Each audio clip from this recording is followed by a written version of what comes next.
Hey guys, MCU Collector here with another figure review, and next up is the Hasbro Marvel Legends series Walgreens exclusive, the man called Nova. This is Richard Rider Nova. Now, I know I said Walgreens exclusive, however, here in the United States, no one has yet to find one in a Walgreens, so be patient. It will hit hopefully soon in the next couple of days. You'll start to see them trickle into Walgreens.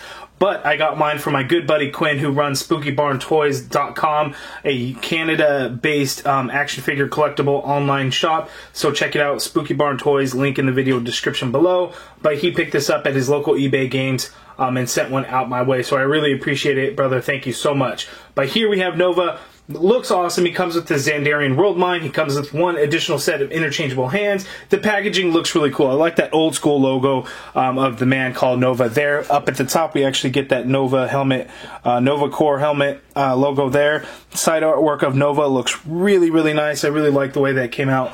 Looks great. Looking at the back of the package, we get that image, that artwork of Nova, and I like the galaxy look to the packaging in the background. It's really cool. The bio reads, Marvel's Nova, chosen by the last surviving member of an elite intergalactic defense force, Richard Rider ascends from humble origins to continue the battle as Nova. So pretty cool. I've seen a few people actually comment that the Spanish version isn't actually complete. I guess it's not.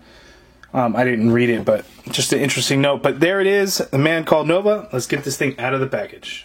Actually, check out this insert. It's got this nice space galaxy design in there. So that is just really awesome. I really like the way that looks. Very, very, very cool.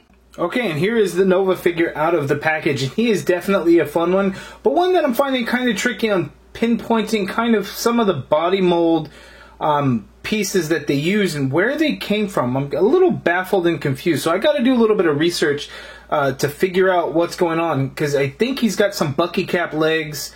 I think just like the thighs are Bucky Cap, the arms are probably Bucky Cap. The feet are not, because they're normal size feet, not miniature feet. The torso, I can't put my finger on, so I got to do some research to figure it out. But he's definitely a fun one. The Xandarian World Mind is pretty cool, and then of course the flying pose, hands with their straight out, you can use to represent him flying, or depending how you use it, the artwork shows him with his fists out. So that's how I did it. But those are the only additional accessories, but we will take a closer look at the Xandarian World Mind when we take a closer look at Nova. So I'm going to do some research, and we'll get back to you and kind of go over some of those body parts. Okay, so here we have an up-close look at the Richard Rider Nova figure, and you know what? Looks pretty good. So I also did some research on some of the pieces that are used. Now, the torso I could not identify, and I think the reason for that is because it's a new torso, newly molded torso, because of how the shoulders are. You see how they're perfectly straight? You don't see that on most figures. You would usually see kind of how the body would line, but it would not be a perfectly straight line usually there. Now, I think part of the reason for that is because of these shoulder pad pieces that we have here. And those kind of swivel independently of the shoulder, but they also can move with the shoulder, so that is really cool. But so I believe it is brand new. Now these hip pieces, I can't identify either. I looked and I looked, I just don't know. They're not Bucky Cap, but the legs are Bucky Cap. So it's weird that they would use different pieces here, and I just can't identify. The boots, I didn't actually do a whole lot looking into it, but it is not the same as the Bucky Cap calves. As you can see, they're completely smooth and you don't see any of the muscle lines. And there we have like normal sized feet instead of Bucky Cap tiny feet. So those are the molded pieces there. Now the figure itself looks really good. We get this nice metallic gold for the hands and the arms, as you can see there, and it looks like that is the plastic. That is not paint, because you can see all of the marbleization in there. If you guys checked out Shartimus Prime's Hasbro Marvel Legends team interview, they actually talked about the marbleization when it comes to the metallic color plastics, because it is how the flow lines in when the plastic fills the mold. So that's what ends up happening, and I actually got a little bit of that right on his helmet there. So it looks kind of like a line, but that's just the flow line of the metallic plastic mold. So again, no paint, it's actually just in the plastic, so that's why we see the marbleization there. I don't mind the marbleization. I think it actually kind of looks pretty cool, because if you have some kind of metallic color and you have some light shining off of it, you're going to see kind of some swirls and the reflections of things, and I like to pretend that's what's going on there. Maybe that's just me. Some of you guys might do the same, but I don't mind it. You guys can let me know down in the comments below some of your thoughts on there. But as far as the rest of the figure, it's pretty plain. We get the solid blue kind of throughout with a little bit of gold paint. So we get the gold paint there in the front on his torso. Nothing on the back except around his waist and going down his legs and around the top of his boots. This red piece here on the helmet, that is actually an extra piece that is glued onto the helmet, and you can see it is a very soft rubbery type material. It's not really going to get in the way. And then his eyes, we get this nice turquoise blue color in there.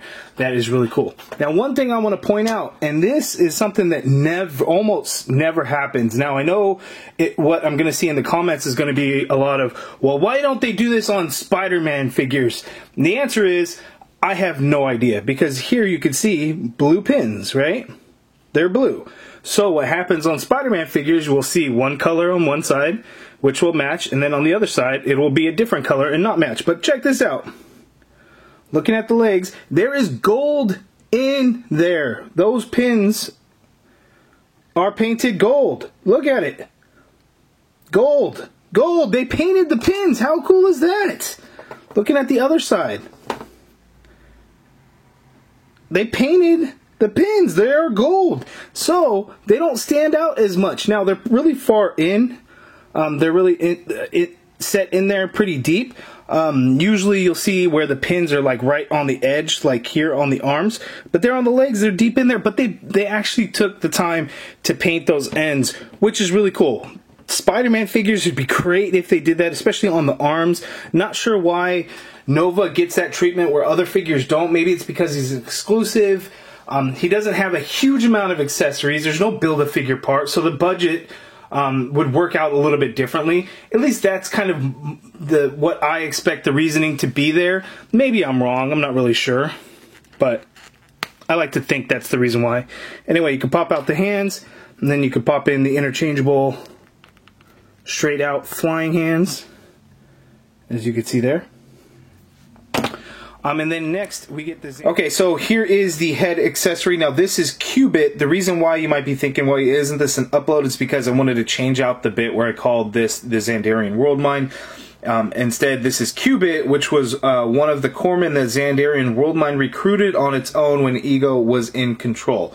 So it is a Nova Corps member. It is not the Xandarian World Mine. I should have known based on I guess the design is different from the Xandarian World Mine, but when I had originally researched, all I could kind of find was the Xandarian World Mine. So here is the correct information. It is Q-Bit, not the Xandarian World Mine.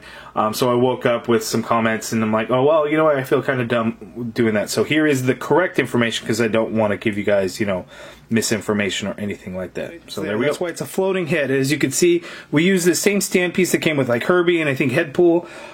You can see on the bottom there is a peg hole. It is not made to go onto a figure at all because it wouldn't make sense. It is the Xandarian World Mine. Now, I've seen some images online and it's like this massive holographic looking head. Why we get this tiny little head piece, I'm not really sure, but you can kind of fudge some things in your display, or if you're going for a particular image on what some of the things that you could do. But that's what it is. Now, it's done in a fairly rubbery type material. Like, it feels very, very soft throughout the whole thing, even on like on the tops and everything. Like these pieces, you can kind of see they have a little bit of flex to them.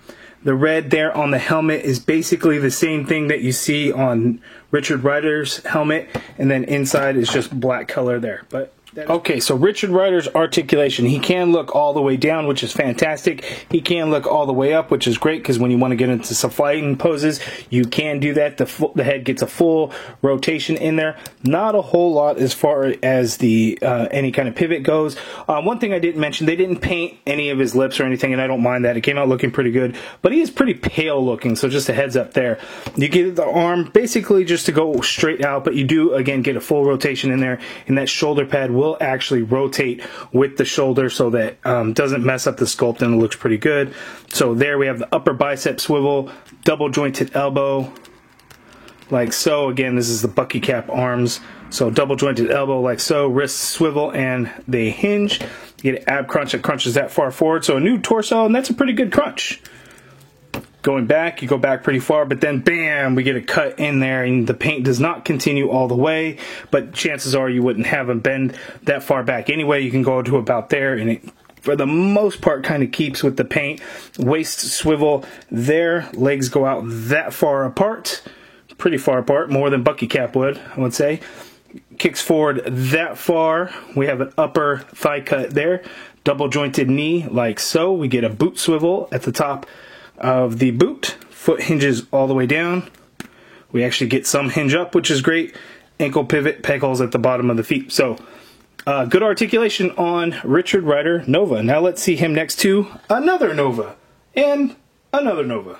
Okay, so here we have the Richard Rider Nova figure next to a previously released Richard Rider Nova figure that came in the Guardians of the Galaxy group Build-A-Figure wave. Very good looking figure at the time. I love the metallic blue, but the yellow plastic around his waist, the gauntlets, and then his boots there. It's just molded yellow plastic. Didn't look as good, same with the helmet, but the chest and the shoulders got gold paint, and those look really nice. And it's just kind of antiquated articulation or some things going on with the torso, so it's nice to get an update. Like, he has a tiny head, like when you compare it to this one. And then next to him, we have the Sam Alexander Kid Nova figure from the Titus Build-A-Figure wave, which you see right there in the back. So a little bit of some Nova core going on there for you guys to check out. Okay, so my final thoughts on the Nova figure. I really like it when we start to get some new body parts to certain figures. Now, I know we're not going to be able to get that on every figure, but it is nice to see it when it does happen. Going cosmic for the Walgreens exclusive line this year has been great. We got the Silver Surfer that was the previous Walgreens exclusive, and I know people are still trying to find this guy. So who knows what will come. We do know that Quasar is the next figure. There has not yet been a tease of what other figures might be coming out, but you guys can let me know and drop your guesses down what you think will be the next cosmic figure that will be released through Walgreens Marvel Legends, because I think we get, what is it, 6 figures a year, 5 or 6 exclusive figures a year at Walgreens. This is our second of the year. So we shall see. So I'd be curious to see what you guys think. You guys let me know down in the comments below what you think of this Nova figure. I think it's great. Definite, a nice update to the previous one that we got before. You know, we actually get a classic suit, classic look to Richard Rider. So that is really cool. But you guys let me know in the comments below how excited you are. If you guys liked the video, please do me a favor and hit that thumbs up button. Subscribe if you haven't already done so. And as always, thank you for watching.